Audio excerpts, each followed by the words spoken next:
Hi viewers, এটা হচ্ছে আমার নানু বাড়ির দৃশ্য। অনেক সুন্দর গ্রামের দৃশ্য। এটা নোয়াখালী জেলার হাতিয়া উপজেলার চরচেঙ্গা জায়গার নাম।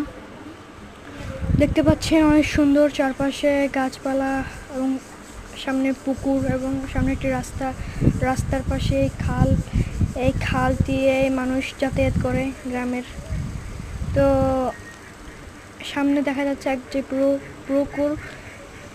এই পুকুরে সারা বছর নানা ধরনের মাছ পাওয়া যায়। পুকুরে পানি শুকায় না, সারা বছর এই পুকুরে মাছ পাওয়া যায়।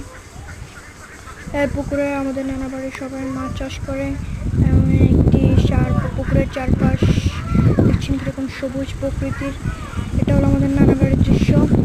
পুকুরের সব কিছুই সবুজ।